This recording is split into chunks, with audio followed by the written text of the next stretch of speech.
programa de En Escena, este bello programa de streaming en el que nosotros les compartimos productos audiovisuales. Hoy tenemos el peso del universo en nuestros hombros. Así que nada, estamos un poco nerviosos, para entenderlo. Hoy tenemos el peso. Hoy tenemos a dos panelistas hermosas, como siempre, ella Flor y Juli, acá acompañándome en esta difícil situación. Otra mesaza de mujeres. En la mesaza. En la mesaza. Con invitados especiales en el día de hoy. Pero antes, vamos a saludar a nuestro querido Nahue, que está ahí viajando por el universo. Nahue, ¿estás ahí? Hola equipo, ¿qué tal? ¿Cómo están? Chicos, Cami, producción, ¿cómo se están comportando? Los vigilo, Nada, me imagino que excelente. Están saliendo unos programones increíbles. ¿Qué quieren que les diga? Realmente estoy así, pegado a la pantalla. Los felicito. La verdad que sí, hoy es una mesaza. Hoy es la mesaza. Hoy es la mesaza. La Encima, mesaza. llena de personas. Llena. Hasta el tope. Y miren las cositas que estoy teniendo. Ya esto es medio spoiler. Pero antes de hacer pasar nuestros invitados especiales, saludo al equipo técnico hermoso que tenemos ahí atrás. A Control. A ver cómo saluda a Control. Mirá los que contentos que están. Muy bien. Eso no se hace. Violento. Las manos en los bolsillos. Eso no se hace, ¿ok? Bueno, en el día de la fecha vamos a presentar a dos productores audiovisuales que también son docentes universitarios, director de la carrera de Artes Audiovisuales, profesor de la UNDAV y la INERC, guionista también aparte de productor. Ellos son Pablo Robito y Enrique Cortés. Por favor, pasen.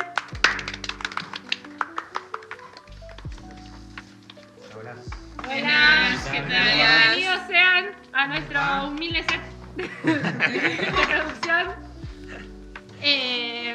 Bueno, estamos muy contentos de haberlos invitado, de que nos hayan aceptado la invitación. Sí. Así que bueno, les queríamos preguntar primero que nada cómo empezaron en el mundo audiovisual, cómo ingresaron a esta industria que es compleja. A este mundo. Como ustedes, estudiando. Nosotros estudiamos en la Escuela de Cine, bueno, Enrique contará por él, pero estudiamos en la misma escuela, en la Escuela Nacional de Experimentación y Realización Cinematográfica, que en esa época se llamaba distinto, se llamaba CERC, Centro Experimental de Realización Cinematográfica, que depende del Instituto de Cine. Y la verdad es que agarramos una época muy fructífera en términos, era la primavera democrática, yo soy de la primera generación post-dictadura, entré en el 84, en la escuela, 1984, digo para que ubiquen la fecha, y hicimos unos grupos extraordinarios dentro de la escuela, y cuando estábamos terminando la carrera en realidad, un amigo, muy amigo entrañable, Rolando Pardo, que había entrado 3 años antes que yo, un año antes que yo, perdón, a la carrera, decidió hacer un largometraje y me llama, ya él estaba egresando, y me dice, quiero que me produzcas una película. Y yo le dije, dale, sí, hagámosla. Corté y dije, ¿en qué me habré metido? Porque yo nunca había hecho más que los cortos de la escuela, digamos, lo cual mucho para producir no había. Pero bueno, ahí empezó una experiencia extraordinaria, que es que nos juntamos 20 compañeros de la escuela, armamos una cooperativa, nos fuimos a Salta, hicimos nuestro primer largometraje, el 35 milímetros, La Redada. Eso fue en el año 87. Y a partir de ahí, con esa cooperativa, hicimos 3 películas más. Que era una cooperativa muy particular, porque a diferencia de la mayoría de las cooperativas, era una cooperativa donde todos los técnicos éramos los mismos, cambiaba solo el director. Era una cooperativa, digamos, por decirlo claramente. La real cooperativa. Sí, hicimos 4 películas juntos y bueno, después ya cada uno empezó su carrera personal. También pasa en esos procesos que los grupos a veces, alguien que es segundo de cámara ya quiere ser foquista, quiere ser camarógrafo y se traba un poco el camino, entonces todos empezamos a crecer en lo que hacíamos y entonces seguimos por nuestros trabajos individuales. Pero bueno, el principio fue ese, ¿no? Empezar con una película que hicimos con compañeros de escuela. Y a mí algo parecido, él empezó antes que yo, así que está bien que haya iniciado. Yo a Pablo lo conocí yendo de colado a un cortometraje, era camarógrafo en ese cortometraje, algo que después no volvió a hacer, no sé si para bien del cine argentino o no, eso se sabrá más en otro momento. Y en esa película emblemática, en un momento sabía que se estaba haciendo, lo conocía al director, me tomé un ómnibus, me fui a Salta y ahí, bueno, nos conocimos más directamente y, bueno, después nos fuimos reencontrando, primero por afecto, porque nos gusta trabajar juntos, y después porque, bueno, cada uno se fue colocando en un rubro distinto y eso también hizo que nos necesitáramos de alguna forma los dos, así que nada, seguimos siendo amigos y además tuvimos la suerte, además de trabajar juntos, por lo menos para mí, que aprendí mucho de ese trayecto. ¿Y cómo creen que hace interesante una historia tanto como productores como guionistas? No sé si se entendió, perdón. Sí, todo se Otra vez. entiende. A ver, yo Más como nervios. productor, digo, primero, los productores desarrollamos proyectos, no historias. Claro. Los proyectos son algo un poco más complejo. En líneas generales siempre digo que yo, no sé los demás, pero en principio hay 3 motivos para hacer una película. Que te guste mucho una historia, un proyecto en sí, que realmente digas, esto lo quiero hacer. Que quieras mucho a una persona que quiere hacer un proyecto y lo acompañes a hacerlo. O que creas que puedes ganar mucho dinero con eso, digamos, ¿no? La tercera nunca la usufructué. Yo siempre trabajé por proyectos que me gustaban o porque quería mucho a la gente que estaba en el proyecto, ¿no? Y entonces un poco, la verdad es que un proyecto es más que una historia, es una historia más una idea alrededor, un concepto de cómo se va a hacer esa película. Bueno, Enrique eso lo va a explicar mejor que yo, seguro. Pero en ese proceso hay muchas cosas que te pueden interesar.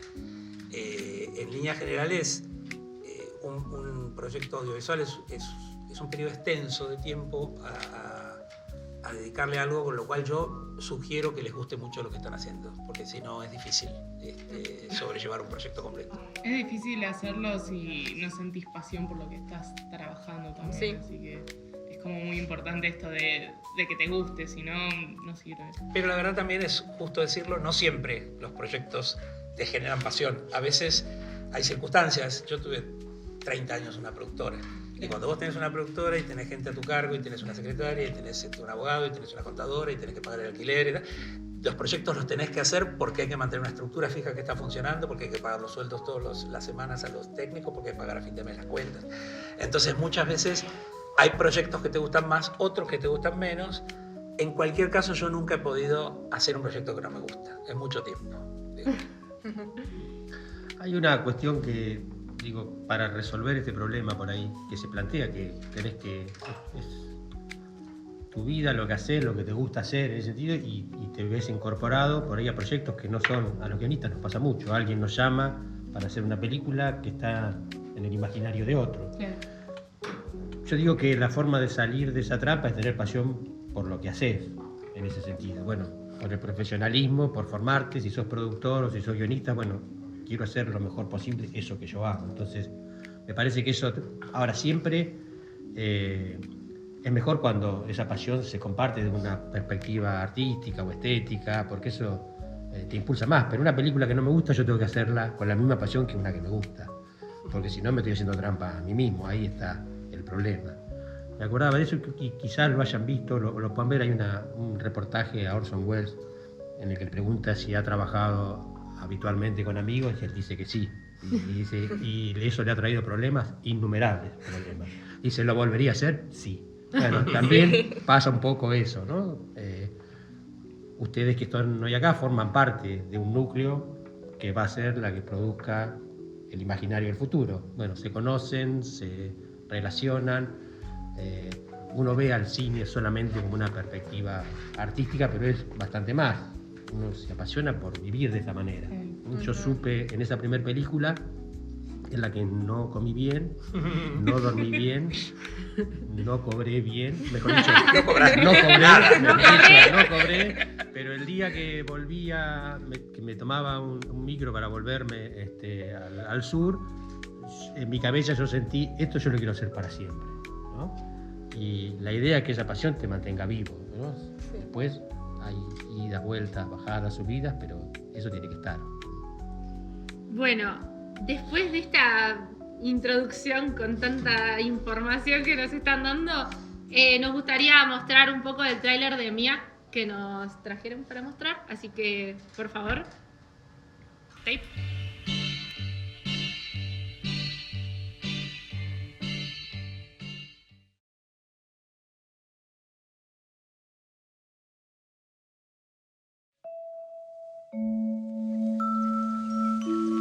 en un lugar muy particular. La villa se formó por lo que dijo el arzobispo, que los maricones y las travestis teníamos que vivir en una isla para no molestar a la gente. Y cartoneras. Y sí, para arrimar unos pesos. Cartonera de día, modista de tarde y algunas noches... Ella sale, trabaja juntando lo que otros tiran. Ellos son Julia y Manuel. Se han quedado solos. Su encuentro cambiará sus vidas. ¿Querés que te ayude? ¡Soltá la arena, por favor! ¿Qué está buscando, loco, hijo de puta? ¡Habla! ¡Habla! ¿Ale de Alejandra? Ale nomás.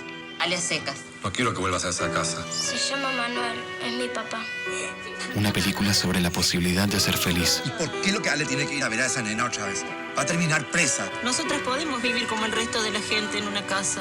Poder salir a la calle sin tener que hacer culpa tierra cada vez que pasa un patrullero. Una película sobre el deseo de ser quien uno quiere ser. ¿Por qué hablas como mujer? Un desafío a nuestras certezas. A ver, ¿y vos por qué te imaginas que yo te voy a dejar que te acerques a mi hija? Yo no los voy a dejar, Pedro. Somos vagabundas. Siempre vamos a estar desde afuera mirando cómo la gente anda en auto y come en restaurantes y viven en una casa. Siempre. Porque para entender al otro, hay que animarse a ver el mundo a través de sus ojos. Rodrigo de la Serna, Camila Sosa Villada, Maite Lanata. Mía. Estreno 10 de noviembre. Qué actorazos, por favor. Nosotros que estamos acostumbrados a trabajar con actores que todavía no son actores, O muchas veces familiares que ni claro, siquiera quieren actuar. Uno agarra, che, papi. Sí, que son Trabajamos completamente... con actores que no son actores. Que son completamente obligados.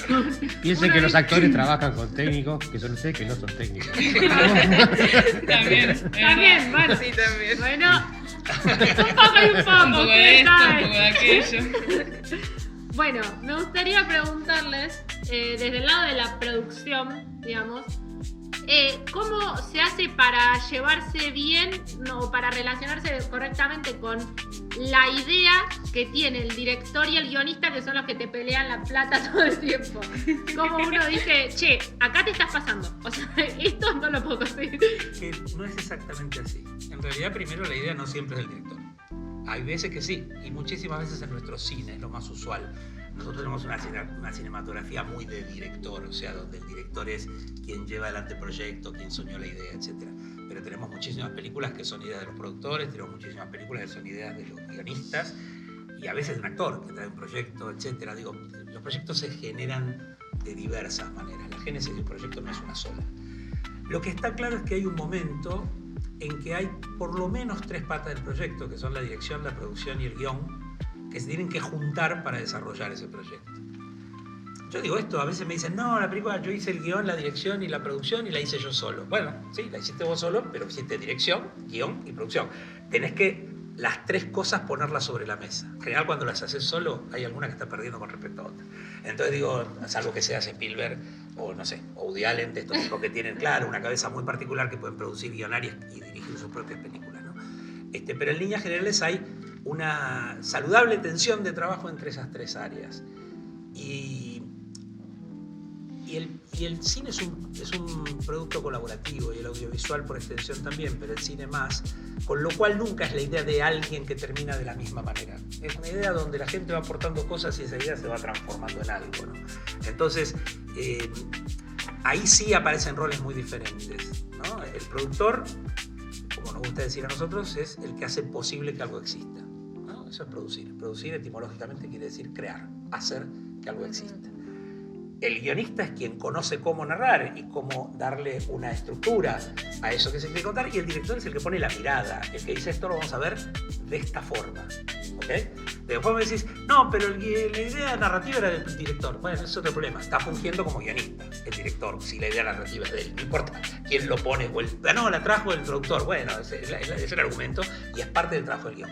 Entonces, lo que haces después es trabajar todos para lo mejor para el proyecto, no para la idea de uno o de otro. Este es el tema.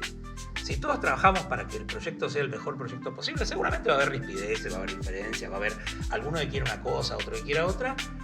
Y como siempre, en una situación donde hay diferencias, se resolverá por ecuaciones que tienen que ver con el poder que cada uno tiene dentro de un proyecto. A veces es el director el que tiene más poder, a veces lo tiene el productor, a veces lo tiene el guionista. Yo qué sé, puede haber distintos motivos, digamos, ¿no? Que pongan esto sobre la mesa. Entonces, mira, no, el guionista no.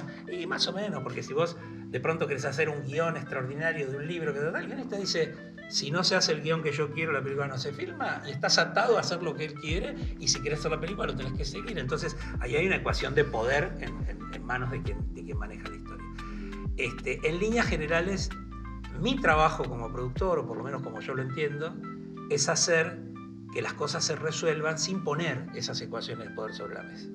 Es que se resuelvan a partir de compartir una misma idea, compartir un concepto de qué se quiere hacer y llegar a la mejor película posible. Yo, Enrique, te quería preguntar, ¿cuál es el proceso creativo que seguís a la hora de escribir un guión? Ahí, ¿Qué pregunta? No, en general hay como una dinámica formal que tiene que ver con la identidad del guión, con lo que reconocemos como guión, ¿no? Como podemos identificar. Bueno, eso es un saber que marca cómo debe transmitirse esa información. Y después hay un proceso que es contar una historia, que es un problema idéntico al que tiene cualquiera que quiere contar una historia, en cualquier formato, en cualquier medio. O sea, es entender de alguna forma cómo se cuenta mejor esa historia. Y eso tiene que ver, puede sonar feo, pero con el flujo de la información. Cuándo te digo algo, cuándo no te lo digo, cuándo te lo escondo. Eso es como... Tiene que ver con toda narrativa, desde la narrativa oral. En algún momento yo digo que las mismas historias se han contado en muchas civilizaciones y había como dos opciones. Bueno, si la historia es interesante o lo que llamamos el truco es interesante, cómo te la cuento. Y eso hizo que a lo largo del tiempo los trucos se mantuvieran y las historias también y atravesaran el tiempo. Yo pienso que hay un espectador. Si me decís qué pienso no en cantidad, no cuántos. Pienso que hay alguien que está recibiendo esa historia y me identifico en pensar qué está sintiendo él cada vez que yo pongo un estímulo o escribo. Pero también tiene que ver con el modelo de película al que se aspira. Para mí la idea se concreta cuando ese consenso se produjo, cuando los que participan están de acuerdo. Todos pensamos que la idea está al inicio. Para mí la idea está al final, ¿no? O sea, antes de empezar el rodaje, en todo caso, en lo que me concierne a mí, ahí está la idea consolidada. Cuando todos sabemos que esa es la película que queremos hacer y cuando ya esas tensiones se resolvieron y todos creen y defienden de alguna forma la película a la que se aspira. Y ponele, cuando escribís un guión, ¿solés tener un enfoque específico o uno más flexible? No, para mí el guión es la parte más fácil, es solo escribir. Okay. O sea, el problema más grande es saber que hay que escribir, ¿no? O sea, si eso está resuelto... Es difícil. Sí, pero ese es el núcleo de discutir con el otro, de estar... O sea, soy flexible en función de que mi tarea es trabajar para la película de otro, que a veces no sabe cuál es. Y no lo digo mal, eso, a veces no sabe, tiene una intuición, tiene algo... Y se supone, al menos, que mi trabajo es tratar de que todo eso... Para mí el placer es todo eso que me cuenta, que él lo encuentre en el guión. Todo eso que quiere, lo que desea. Por eso no tiene que ver, hoy decías, y yo lo pensaba, bueno, si es un tema de dinero, no es un tema de dinero, ¿no? Yo creo que cuando estudiamos estamos pendientes de eso. Bueno, el productor te va a hacer a que esto sea más barato. Yo no conozco productores que trabajen en esa línea. No es que hay que abaratar. Alguno conozco, sí, pero podemos evitar. Sí, pero podemos evitar, por lo menos podemos evitar mencionarlo. Sí, claro. Sin nombre. Sí. No, Juan no. Pero digo, en general, un productor bueno no está pensando en cómo ahorro, sino cómo esa película es la película que quisimos hacer y la que está inmersa en un plan de negocio que me permitirá una rentabilidad, pero es hacer esa película la que prometí, ¿no? Yo hablo mucho de, y los que han sido alumnos míos saben, hablo de la promesa. Bueno, es una promesa una película. Te prometo que la película va a ser esto. Bueno, el guión tiene que cumplir la promesa, la producción tiene que cumplir la promesa y el director tiene que cumplir la promesa. Y a veces la película... hay un concepto que creo que es importante. No siempre la película más barata es la primera que se hace. Hay veces que la película tiene que tener aspiraciones, tiene que soñar con ir más allá del límite que impone el dinero para poder producirse, ¿no? Para que alguien sueñe con ella, se identifique, para que alguien piense que puede ganar más guita con ella. O sea, hay un montón de razones que no tienen que ver con el costo, ¿eh? Hay como una fantasía que el productor es alguien que solamente está ahorrando. A mí me parece que hay... pero es alguien que está manejando una cantidad limitada de recursos. Sí. Y que están puestas en función de una idea común. Entonces, lo que hace el productor después es cuidar que esa idea común llegue a buen término con los recursos que nos pusimos de acuerdo que tenemos para hacer esto. Pero bueno, ahí sí empieza este lugar, ¿no? Si yo digo siempre lo mismo, yo no, o sea, hago un plan de trabajo de X cantidad de semanas y digo, voy a filmar acá. Este día me toca filmar tal cosa. Digo, bueno, si no sale ese día de filmación, ¿qué hago con ese día de filmación? O sea, ¿cuánto tiempo más le dedico a eso? Bueno, eso depende de qué estás haciendo. Porque todas las escenas son importantes, pero hay escenas que son de transición, hay escenas que son de presentación de un personaje o de reconfirmación de un conflicto, hay escenas que son medulares. Entonces, si yo estoy haciendo una escena medular de la película y no sale, me quedo hasta que salga y veo después qué otra cosa no filmo si no tengo más plata. Pero no digo, no, se me acabó el día, esta quedó como quedó, porque se me cayó la película en pedazos. Entonces, digo, parece una tontería, pero digo... El tema es optimizar los recursos y que con esos recursos que tenemos lleguemos bien al final. Y sin lugar a dudas, sí es solo un problema del productor. Pero si no lo tiene en la cabeza todo el equipo, el productor no lo puede manejar. O sea, yo necesito que el vestuario, el maquillaje, la fotografía, el sonido tengan en claro que hay recursos limitados, cuáles son los recursos y los manejen en su área. Porque yo no puedo, a mí pasó una vez como anécdota, digo, no, me llama una vestuarista de la calle y me dice... No estoy encontrando el sombrero que quiere el director para el personaje principal y el único que encontré vale $300 y tengo 50 en el presupuesto. ¿Qué hago? No sé. Digo, manejamos el presupuesto de vestuario. ¿Qué me estás diciendo? Me dice, no, pero ¿lo puedo comprar? Sí, fíjate de dónde vas a ahorrar los $250 que estás gastando de más en el sombrero. No me preguntes a mí.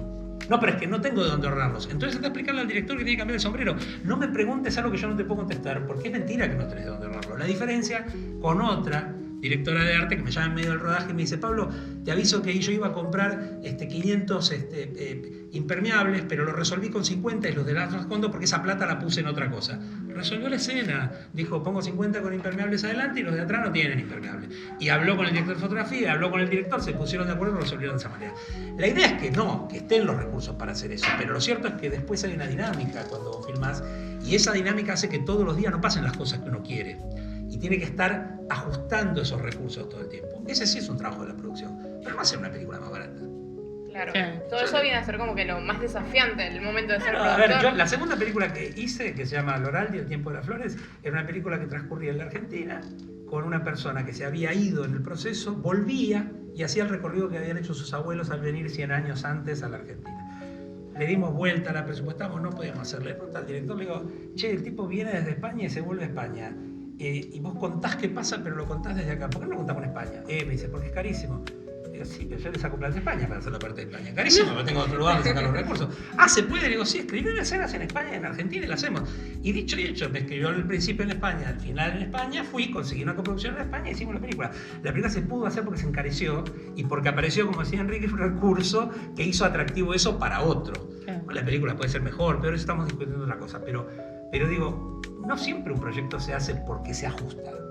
A veces se hace cuando se agranda en términos de recursos. O sea, es mentira que el productor está ajustando el dinero. El productor lo que está haciendo es diseñando el mejor esquema posible para producir y después sí considerando que esos recursos alcancen para llegar al final. Claro, es como hay que economizar las cosas. Bueno, como estos objetos ya lo fueron llevando adelante, más que nada este lugar, vamos a ver ahora el tráiler de Martín Fierro, por favor.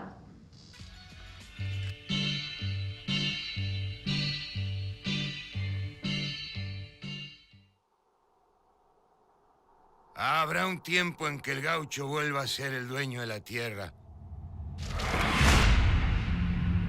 Ay, así es esta guerra, coronel. A cada uno lo que le toca.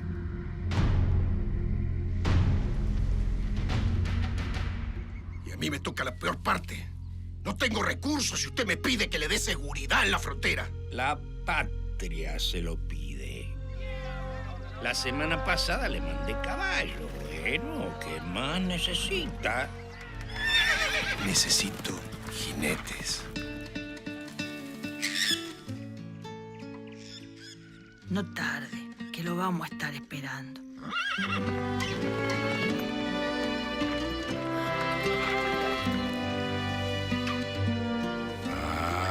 Vamos. No se me pongan tristes, que en 6 meses estoy pegando la vuelta. ¡Soldados! ¡Esto es la frontera! Los indios se empecinan en resistir el inevitable triunfo de la civilización. ¿No le parece que ese hombre ha sufrido bastante? Se trata de un asesino, che, y además desertó. Perdió su rancho. Le quitaron su hacienda. ¿Y qué podemos esperar? Nos matan de hambre y nos mandan contra el indio.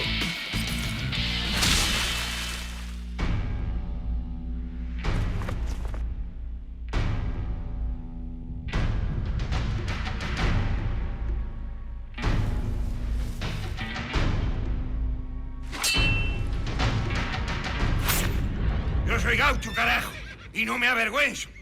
La pampa es tierra para vivir con dignidad, pero para eso hay que tener coraje.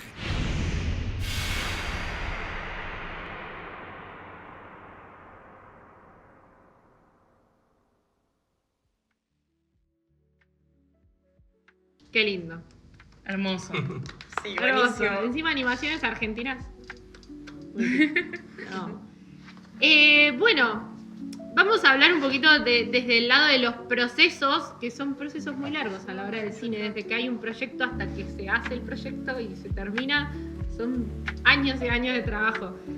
¿Cómo se llevan ustedes con la cuestión de los plazos de entrega y de todo eso que es medio como que tenés que apurar quizá los procesos creativos para llegar a entregar en una fecha determinada? ¿Cómo llevan esas cuestiones?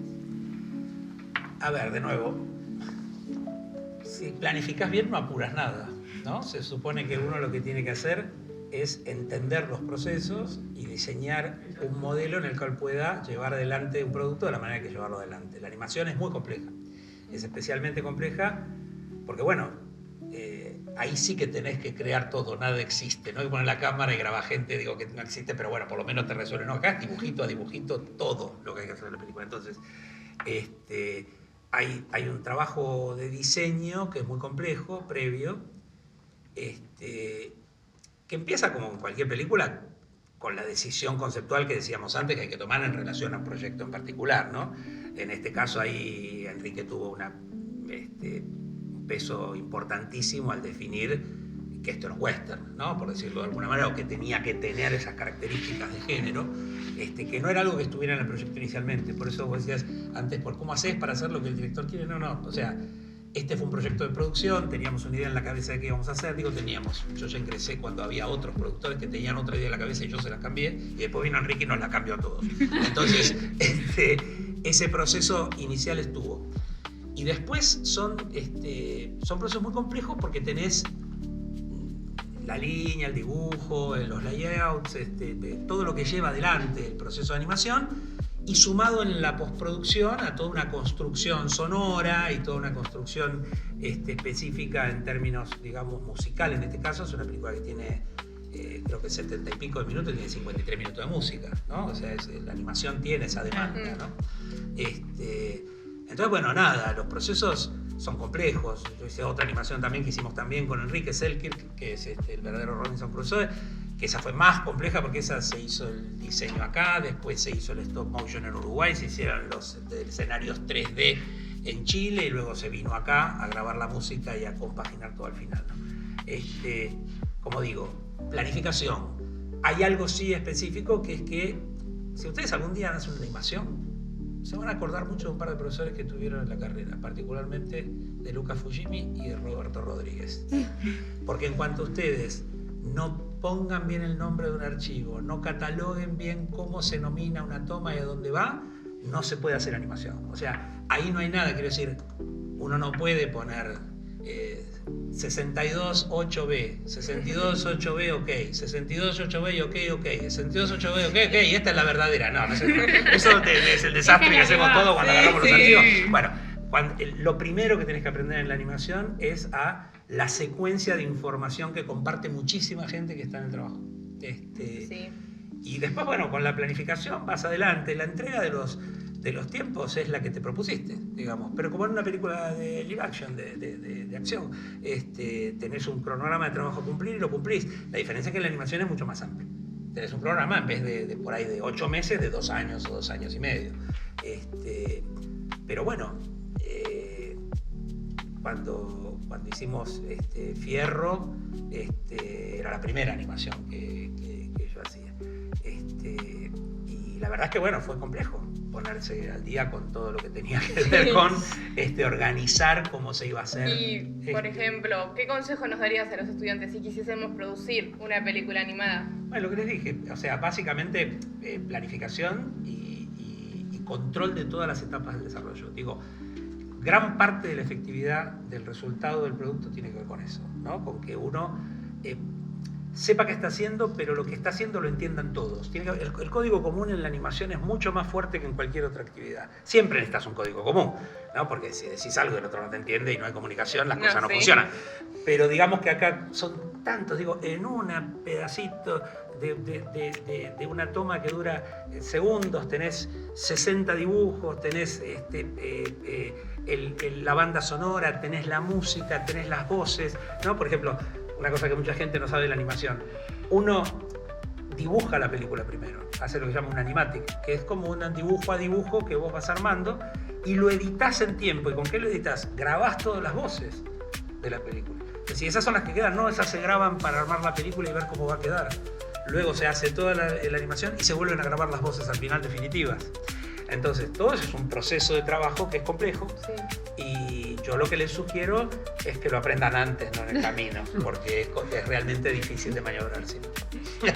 Y desde el lado, porque en este caso estábamos hablando de unas películas que tienen un peso de investigación importante a la hora de escribir el guión. Y sobre todo el peso de adaptar una novela tan conocida como la novela de Fontana Rosa, que nos la enseñaron a todos en el secundario. Los dibujos son de Fontana Rosa, la novela. La novela no, perdón. Pobre, mi cerebro ya no anda, perdón. No, pero teniendo una novela tan importante, ¿cómo la llevas a una adaptación que después se pueda mostrar en una película animada?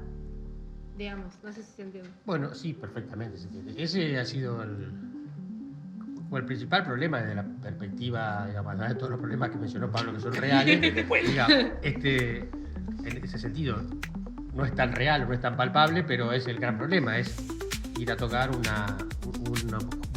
objeto cultural que forma parte de nuestra idiosincrasia. Fontana Rosa decía, vamos a ir todos presos, ¿no? O sea, porque de alguna forma lo que uno hace con una adaptación de este tipo es intrusarla y darle una mirada que está asociada a esto que decimos, bueno, es un western. Sí, está bien, porque cuando yo digo es un western tengo que tomar esa novela y llevarla a la réplica de una serie de motivos iconográficos que nos permiten una intertextualidad, relacionarla con otro recorrido emblemático. Sí, aquí entra la noción del respeto, de la posibilidad, de todo lo que sí. Pero lo importante para mí es eso, y nos conecta con lo anterior. Bueno, si hay una idea, lo que es lícito para la adaptación es aquello que honra esa idea de lo que estamos yendo a buscar. No fue fácil, fue un proceso complejo en el que además otros autores, digo, yo entré posteriormente a la escritura y terminé la escritura definitiva, pero hubo otros autores que participaron y que le fueron dando un enfoque que uno también trata de respetar y de más o menos reservar, pero si te llaman es porque quieren darle otra mirada y un poco también es eso, que eso adquiera un equilibrio. Pero es un clásico, es difícil. Si leen el Martín Fierro y ven la película, mi idea sería que pudieran interpretar hacia dónde se produjo ese corrimiento y esa idea que nosotros expresábamos, porque no es lo mismo. Digo, el Martín Fierro se puede abordar desde infinitos caminos, o sea, nosotros privilegiamos uno, fuimos condescendientes con algunas partes, reflejamos algo.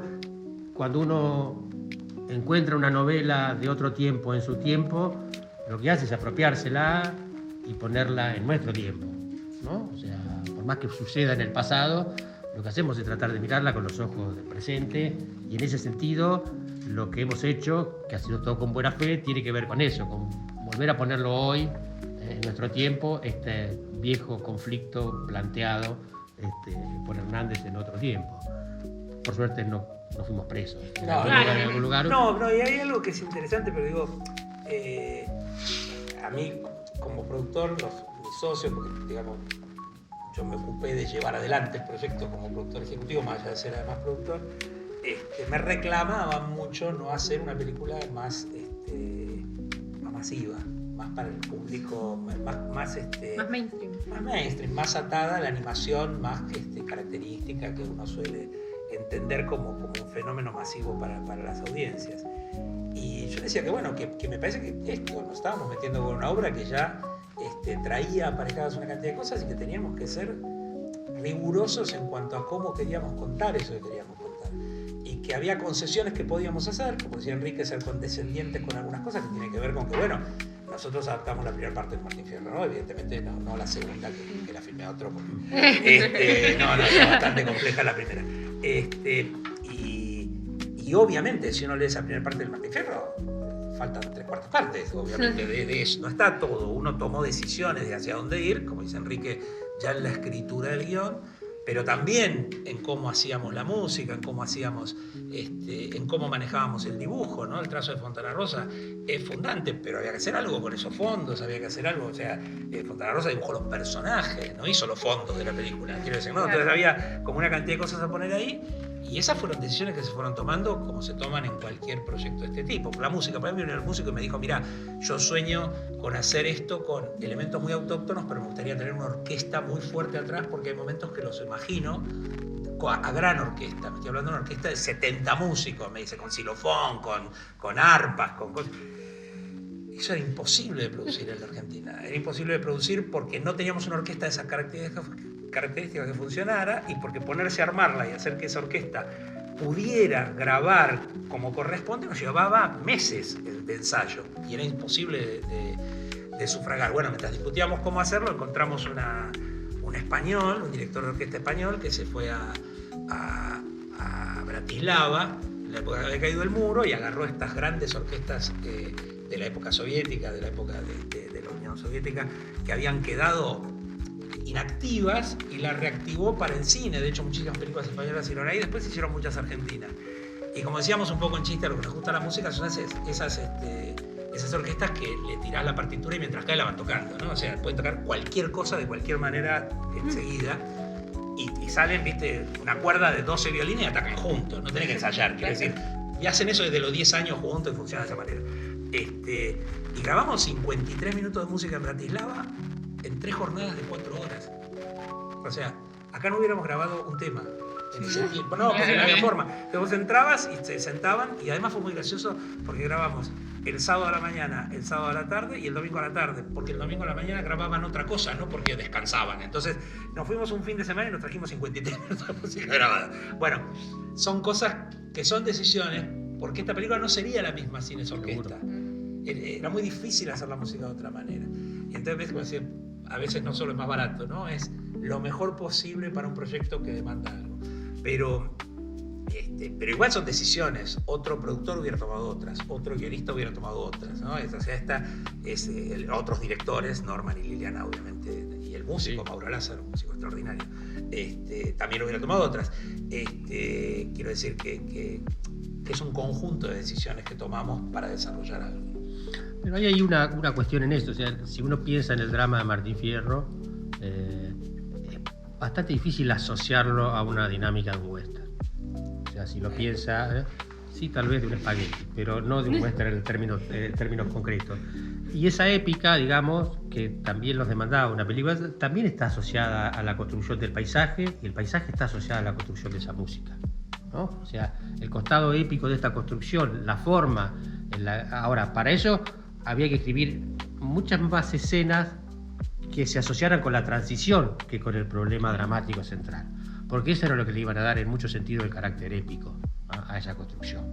Y gracias a la música y a esos fondos, que por ahí no son el impulso productivo que genera Fontana Rosa, el tono de la película está asegurada, por decisiones que son ajenas a Hernández y ajenas a Fontana Rosa.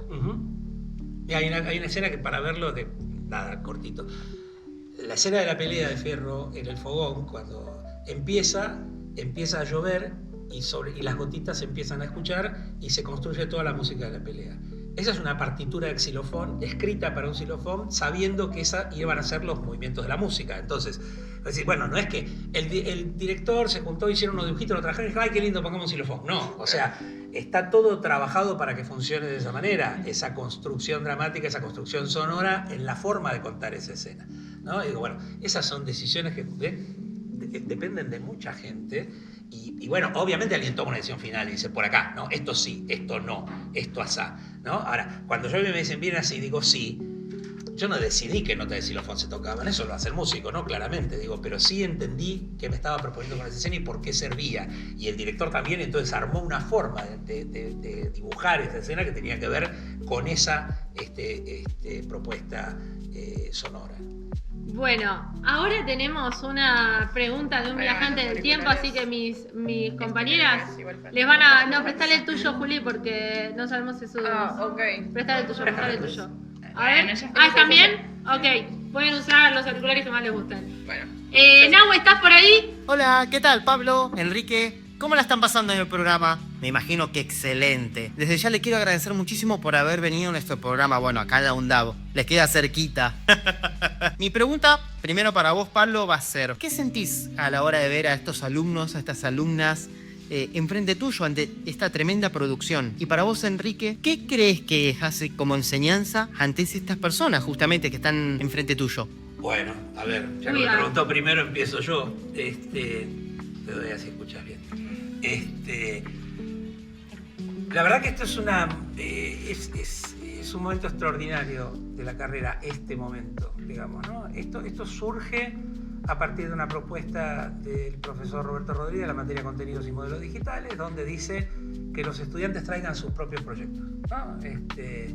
Y los estudiantes traen su propio proyecto y él le da cabida y lo desarrollan y lo llevan adelante, y eso se termina transformando en este programa que hacen ustedes en escena. Los estudiantes son ustedes, ¿no?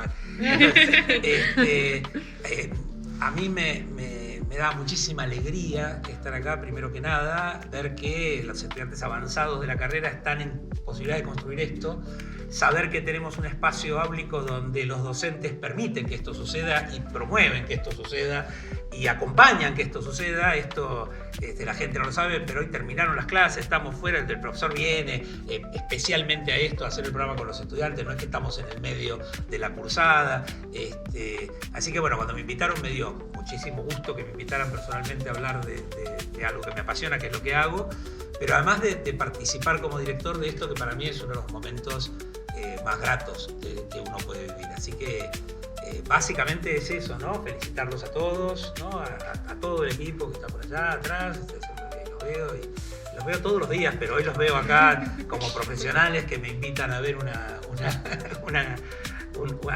formar parte de este proyecto de programa y me hace muy feliz. Fundamentalmente me hace muy feliz. Después me da mucho orgullo y me parece que es cada vez más algo que tenemos que profundizar y seguir haciendo para que futuros estudiantes sigan transitando este camino. Bueno, la pregunta para Pablo era bastante más fácil que la mía, porque puede hablar bien de ustedes y ustedes me están preguntando que a ver si puedo hablar bien de mí y me voy a negar a hacerlo. La verdad que ignoro cuál es el impacto que pueda tener lo que enseño. Sí, mi aspiración, pero si tuviera que pensar, cuando me encuentro con uno de los tantos alumnos que los tantos años de carrera he tenido como docente, y cuando me encuentro con ustedes y alguno me sonríe y me da un abrazo y puedo ver en esos brillos la honestidad de que están contentos de que me vieron, imagino que eso es lo que a mí me genera esa posibilidad. Después el impacto que tenga, lo que digo, son herramientas. Yo no sé, tengo o trato de tener la actitud de decirles no hagan esto en sus casas, que les enseño. Ustedes sabrán qué es lo que necesitan y si de alguna forma cuando lo necesitan se acuerdan que ese diminuto profesor se los dijo, bueno, no me enteraré en ese momento, pero sería un momento de placer. Por lo pronto espero que lo que hago y que lo que enseño les sirva y les dé utilidad. Sí trato de que se diviertan en clase, eso sí me puedo hacer cargo. Pero la verdad es que no sé y espero que sea productivo.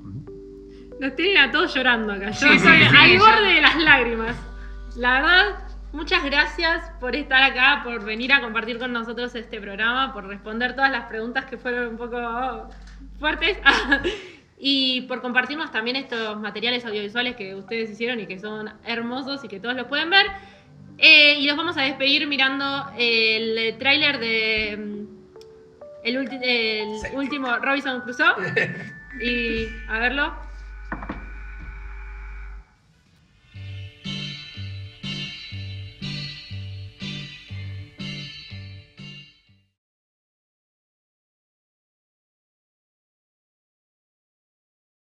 Londres 1690, época de piratas y tesoros. Otro brandy. ¿Usted también va en busca del Manila? Yo nunca me hago a la mar hasta que me quede un último doblón en los bolsillos. Parece que le llegó el momento de embarcar. Todos buscan el barco más codiciado. Oí que necesitan un piloto. ¿Qué le hace pensar que puede ser usted?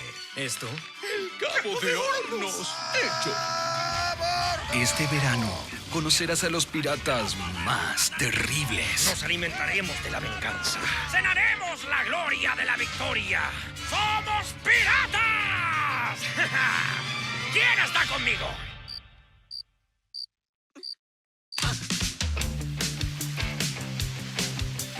Están locos y creen que comerán como los cerdos. Piratas atrevidos y ambiciosos. Yo tendré un barco ligero, con unos valientes a bordo. Mi ambición no tiene límites. Espero que no dejes que una moneda decida tu destino. Bueno, amigos, llegó el momento de jugar.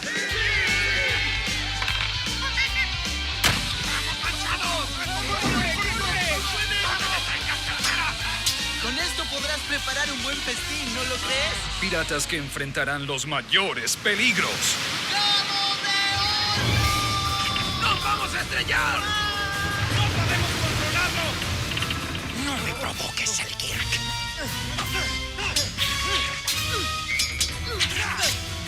No solo eres un cobarde, también eres un inútil. ¡Te mataré!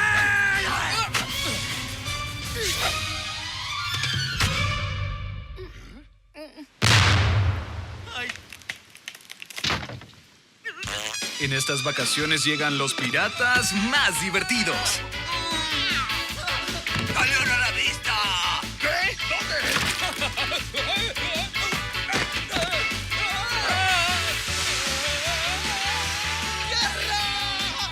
Prepárate para disfrutar las aventuras de Selkirk, el verdadero Robinson Crusoe. ¿Qué? Selkirk, el verdadero Robinson Crusoe. Este verano en los mejores cines.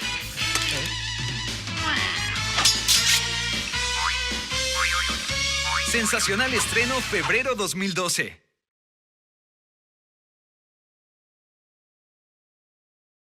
Bueno, muchachos, qué programa cargadito que tuvimos hoy. La verdad que sí, fue un lujo hoy. Fue un lujazo. Siempre, pero hoy. Siempre es un lujazo, pero hoy fue un lujazo. Hermosos encima pasamos por trailers de distintas cosas, fue cambiando las sensaciones, divino. Todo muy ordenadito por nuestra bella producción, así que bueno, vamos a despedirlo primero. Gracias, equipo técnico hermoso nuestro, control allá por atrás, a ver si nos saludan. Muy bien, muy bien. Muchas gracias, un besito, me encantó. Y muchas gracias a los invitados especiales que están por acá, que los podemos visualizar todavía. Y gracias a mis panelistas hermosas.